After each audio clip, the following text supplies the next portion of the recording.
पुष्पांचा वर्षाव करून त्यांचं स्वागत करण्यात येत आहे। समोर ज्या 10 महिला उभ्या करायला सांगितल्या होत्या त्या महिलांनी आपल्या हातामध्ये फुलं घ्यायचे आणि या बुद्धगयेहून आलेल्या उपासकांचं या ठिकाणी फुलांचा वर्षाव करून या ठिकाणी त्यांचं स्वागत करायचं आहे।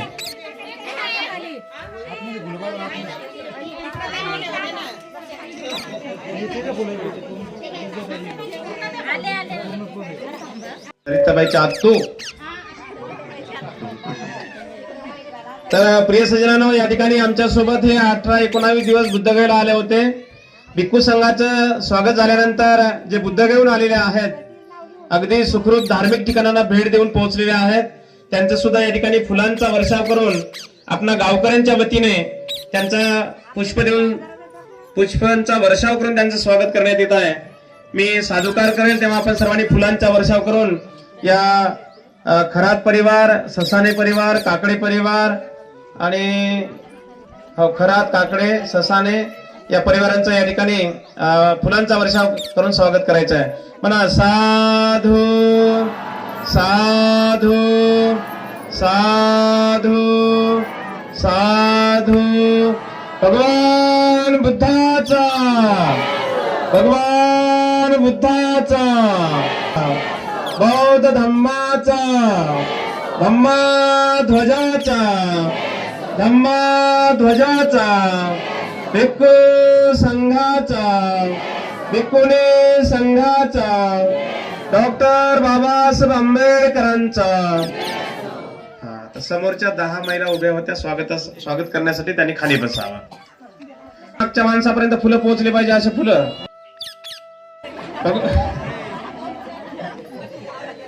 म्हणा साधू साधू साधू। ठीक ठीक ठीक। तुम्हा सर्वांचं स्वागत या परिवाराने केलेला मंगलमय प्रसंगी आपल्या स्टेजवर आम्हाला एकदम असं वाटत नव्हतं कसं जाणार आहे म्हणून।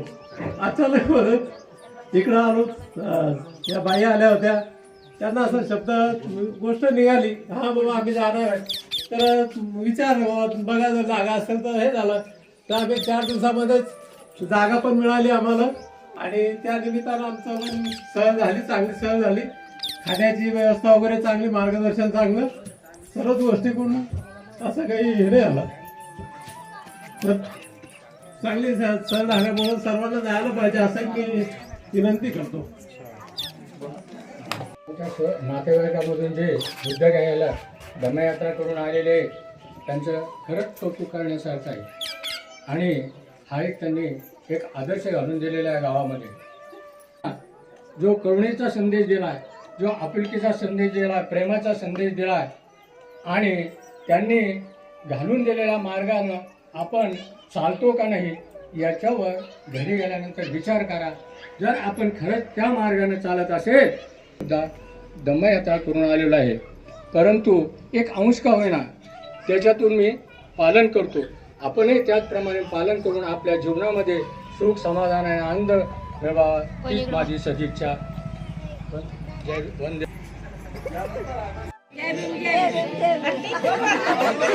नाही त्याच्यामुळे काही गलत बोलले तर माफ करा।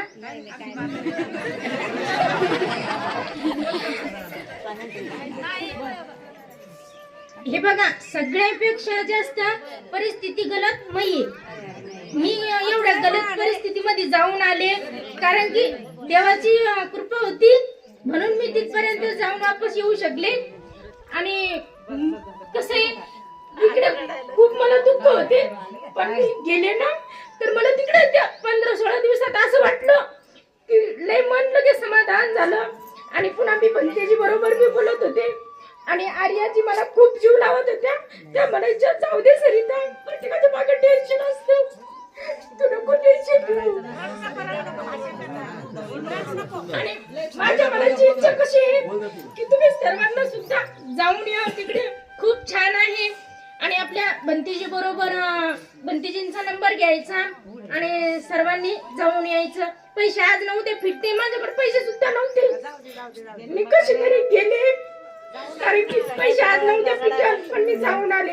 ते 15-16 दिवस अख्खे लग्न झाल्यापासून तितके सुखाचे होते फक्त। कारण की मला कवा पण घरी येऊन फोन यायचा ना तर गलतच बोलल्या जायचं. आर्याची लगेच ओळखायच्या. सरिता तकलीफ मला कळते, मी पण त्याच्यातून गेलेली, नको रडू. आर्याची सुद्धा माझ्यासाठी रडायच्या आणि बंतेजी सुद्धा म्हणायचे जाऊ द्या, परिस्थिती आज न उद्या सुधारण.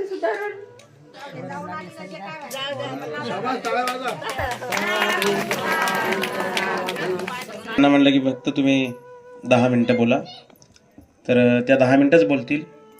आपण आर्यजींना श्रवण करावं. आर्यजींचं नाव आहे अभिधम्मा. म्हणा साधू साधू साधू.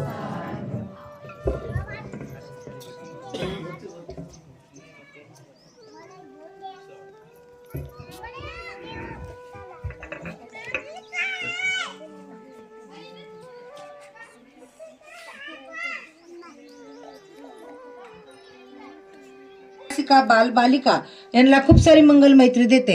आणि विशेष म्हणजे सांगायचं म्हणजे सर्वात मोठं म्हणजे आपण पंचशील ग्रहण केलं आणि त्या पंचशिलाचं पालन केलं, त्या शिलाच्या बलाने, पुण्याच्या बलाने आपलं खूप मंगल होतं, पावला पावलाच मंगल होतं.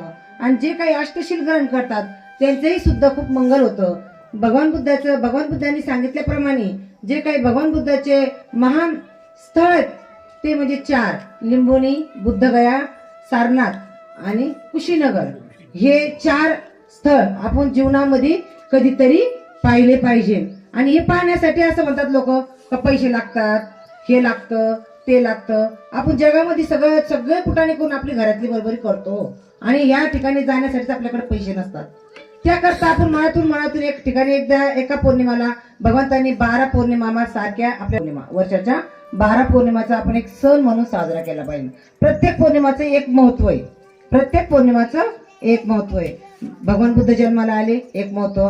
भगवान बुद्ध कुशीत राहिले आईचे, त्या पौर्णिमेचं महत्व. भगवान बुद्ध वारले, त्या पौर्णिमाचं महत्व. भगवान बुद्धाला ज्ञान प्राप्त झालं, त्या पौर्णिमाचं महत्व. म्हणजे सगळ्या पौर्णिमाचं महत्व आहे जगामध्ये. ते भगवान बुद्धांनी सांगितल्याप्रमाणे आपण 12 पौर्णिमाचं पण अधिष्ठान घेतलं पाहिजे का मी जीवनाच्या शेवटच्या श्वासापर्यंत एक दिवस तरी, एका काळात तरी, नाही तरुणपणात झालं तर मध्यम वयात नाही झालं तर वयोवृद्ध झाल्यावर का होईना, पण मी बुद्ध गयाला गेले पाहिजे. त्या पद्धतीनं बदलत यश प्रज्ञाबोधी हे बुद्ध मावसाळा सेंटरवरून टूर काढतात. अवघे 13,000 मध्ये काढतात. त्याच्यामध्ये भोजन, चहा, नाश्ता, राहण्याची सोय, गरम पाणी, थंड पाणी आणि पूर्ण स्थळावर प्रत्येक क्षणाच्या, प्रत्येक वेळेची माहिती सांगत चालतात. आणि त्यांचं एक सुंदर असं एक चॅनल आहे, बुद्धभूमी धम्मसहज चॅनल आहे. बघा तुम्ही बरेच शब्दांनी बघितले असाल. आता लोक काय होतात, भाई तिथं 10,000 निघली, तिथं 8,000 निघली, तिथं 20,000 निघली. तशी जसे पैसे तशी सर्व्हिस असते.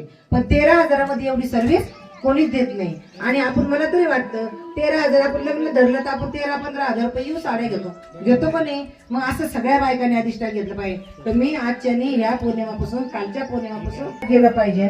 पंचशील पालन केलं पाहिजे, अष्टशील ग्रहण केलं पाहिजे आणि विनयशील वागलं पाहिजे. आणि हे प्रत्येकाच्या घरात दुःख आहे. ज्या सरिताताईने सांगितलं, हे प्रत्येकाच्या घरात दुःख आहे. दुःखाचं कारण, दुःखाचं निवारण, दुःखाचा मार्ग शोधण्यासाठी तथागत भगवान बुद्धांनी एवढा त्याग केला आहे. बाकी सरिताताईच्या दुःखामुळे तर बऱ्याचशा लोकांना वाईट वाटलं. त्यांचं खरंच गावात कौतुक करायसारखं त्यांचं नाव आहे आणि त्या दुःखी आहेत, त्यांना समजून घ्यावा हे सर्वांना मी विनंती करते. आणि विशेष सांगायचं म्हणजे तुम्ही सुद्धा एकाकाने प्रत्येक पौर्णिमाला अधिष्ठान घेतलं पाहिजे का आम्ही या वर्षी नाही तर पुढच्या वर्षी नाही तर 6 महिन्यात नाही तर 3 महिन्यात बुद्धगया, महाराष्ट्र दर्शन हे 2 झालंच पाहिजे. असं आपल्या जीवनामध्ये घडलंच पाहिजे शेवटच्या श्वासापर्यंत. कारण की आपल्याला भगवंताने इतका त्याग केला हो. उन्हाळा, पावसाळा, हिवाळा सोडला, सगळे महल सोडले, इतका त्याग केला आपल्यासाठी केला. बाबासाहेबांनी एवढे 4 मुलं त्यांची वाट लावले. त्यांनी 4 त्यागाच्या मूल्य जाणून सनी आपण धम्माचा अभ्यास केला पाहिजे, पंचशिलाचं पालन केलं पाहिजे, अष्टशिलाचं पालन केलं पाहिजे. आपल्या छोट्या मुलाला धम्म शिकवला पाहिजे. आपल्या गावामध्ये धम्माचं श्रवण झालं पाहिजे. आणि भिक्षू संघाचं, कुठलाही भिक्षुदारात येऊ तो कधीही खाली हाताने नाही गेला पाहिजे. दान, पुण्य, दानाचं महत्व इतकं आहे. आपण होत बाई मी आता इतकं मोठं घेतलं ना, सुजाताने किती दान दिलं, आम्रपालीने किती दान दिलं, दिलं का नाही. सोन्याच्या मोहरा धरल्या, किती किती किती किती ठिकाणी बंदीजीने वेगवेगळे सांगितलं का नाही आपल्याला. मग इतके दानशूर लोक, त्यांचं मंगल झालं का नाही, जीवनात त्यांचं नाव आहे का नाही, आज त्यांना भेट द्यायला जातो का नाही. आज अंगुलीमासारखा डाकू भगवंताला नतमस्तक होतो आणि आपण दान करायचं म्हणलं का नाही. तर सगळं संघ म्हणे का सगळा परिसरातला पालाच असतोय म्हणे, तुमच्या मुठीतला पाला नाही. तर म्हणे मी तुम्हाला मुठीतलाच पाला देऊन जातो म्हणे. काय म्हणे, संघाला माझ्या मुठीत जेवढा पाला आहे तोच देऊन जातो म्हणे, हेच तुम्ही सांभाळा म्हणे. म्हणजे आपल्याला किती दिलं त्यांनी, फक्त मूठभर म्हणजे 85 देऊन घेतले. आपण त्याचं पालन केलं तर आपलं खूप मंगल होतं. आणि विशेष म्हणजे सरिताताईचं ऐकून फार दुःख वाटलं. आणि सरिताताई खूपच चांगल्या राहिल्या आमच्या टूरमध्ये. आणि सर्वच आमच्या जेवढे सगळे टूर होते आमचे 50 लोकांची, तर फार सुंदर असं भोजन, फार सुंदर राहणं, नाचणं कूदणं, एन्जॉय करणं, भगवान बुद्धाचे बाबासाहेबाची गाणं ऐकणं, सकाळी वंदना होणं, खूपच एन्जॉय केला. आणि प्रत्येकाने प्रत्येक घराघरातून नगरातून माझं तरी म्हणणं आहे तर 10 दिवसाच्या 15 दिवसाच्या टूरला गेलं पाहिजे. 10 दिवस आपण दीक्षा घेतली पाहिजे, 10 दिवस ध्यान साधना केली पाहिजे. यामधूनच आपला धर्माचा प्रचार होतो. एवढं बोलून माझे 2 शब्द संपवते. आणि बंदीजीने मला जे काही बोलायची संधी दिली त्याबद्दल मी बंदीजीचे धन्यवाद व्यक्त करते. सर्वांचं मंगल.